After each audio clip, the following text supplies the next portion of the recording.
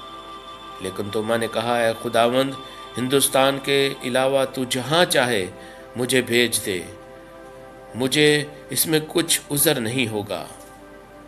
انہی دنوں ہندوستان کا ایک تاجر یروشلم میں مقیم تھا جس کا نام ابانس تھا۔ وہ راجہ گنڈافورس کی طرف سے یروشلم میں تجارت کی غرض سے آیا تھا۔ یہ تاریخی بادشاہ ہے جس کے نام اور تحریر کے سکے بھی ملے ہیں۔ ابانس کو راجہ گنڈافورس نے حکم دیا تھا کہ کوئی ماہر بڑھئی بھی وہاں سے ساتھ لائے جو بادشاہی محل میں خدمت پر مامور کیا جا سکے۔ یسوع انسانی شکل میں اس تاجر کے پاس آیا اور اس سے کہا کہ کیا آپ کو ایک بڑھئی درکار ہے؟ اس نے کہا، جی ہاں۔ یسوع نے کہا، میرا ایک غلام بڑھئی ہے اور میں اسے فروخت کرنا چاہتا ہوں۔ یہ کہہ کر یسوع توما کے پاس گیا اور اسے ابانس کے پاس پہنچنے کا حکم دیا۔ یسوع نے توما کو اطلاع دیے بغیر اس کی رضامندی اور فروخت کی رسید بھی ابانس کو لکھ دی تھی۔ توما چاندی کے 30 سکوں کے عوض فروخت کر دیا گیا۔ جب یسوع توما کو ابانس کے پاس لے گیا تو ابانس نے توما سے کہا، کیا یہ تیرا آقا ہے؟ توما نے کہا، بلا شبہ یہ میرا آقا ہے۔ ابانس نے کہا، میں نے تجھے تیرے مالک سے خرید لیا ہے۔ تب توما نے خداوند سے کہا، اے آقا، جہاں تو چاہتا ہے میں جاؤں گا، تیری مرضی پوری ہو۔ ابھی ہم مقدس توما رسول کی آخری آرامگاہ کے بارے میں سنتے ہیں۔ یہ بہت مشہور روایت ہے جو توما رسول ہند کے متعلق بیان کی جاتی ہے۔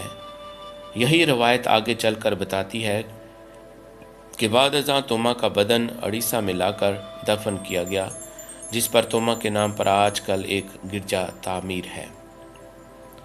مجموعی طور پر اس رائے کے متعلق عالمانہ نظریہ یہ ہے کہ اسے محض روایت یا کہانی کا نام دیا جا سکتا ہے۔ وہ توما جس نے ہندوستان میں آ کر مسیح کے نام کی منادی کی، وہ مسیحیت کی بنیاد ڈالی، وہ توما رسول نہیں بلکہ نستورین مشنری تھا۔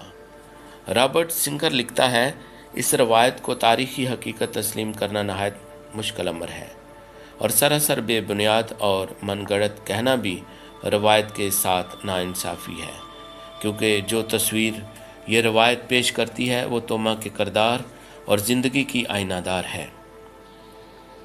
جس طرح یہ روایت بتاتی ہے، عملی زندگی میں توما کا رد عمل یہی ہوتا تھا۔ جس کام کے لیے اسے کہا جاتا وہ اسے کرنے سے کتراتا تھا۔ جس پر بھی اسے ایمان لانے کو کہا گیا، پہلے شک کیا۔ اس نے پہلے ہر کام کو مشکل محسوس کیا، لیکن بعد میں اس ولولے سے کیا کہ سب پر سبقت لے گیا۔ اس نے بار بار یسوع کو پانے کی کوشش کی اور ہم میں واضح کیا کہ جو چیز بظاہر ناممکن معلوم ہوتی ہے، یسوع کے فضل اور طاقت پر ایمان رکھنے سے ممکن ہو سکتی ہے۔ انسان کے لیے تو ہر چیز ناممکن ہو سکتی ہے، مگر خدا کے لیے سب کچھ ممکن ہے۔ ہم سب اپنے سروں کو جھکائیں اور دعا کریں۔ اے قادر مطلق خدا، عطا کر کہ ہم مقدس توما رسول ہند پر فخر کر سکیں، جس نے ہمارے خطہ سرزمین میں آ کر تیرے بیٹے کے نام کی منادی کی۔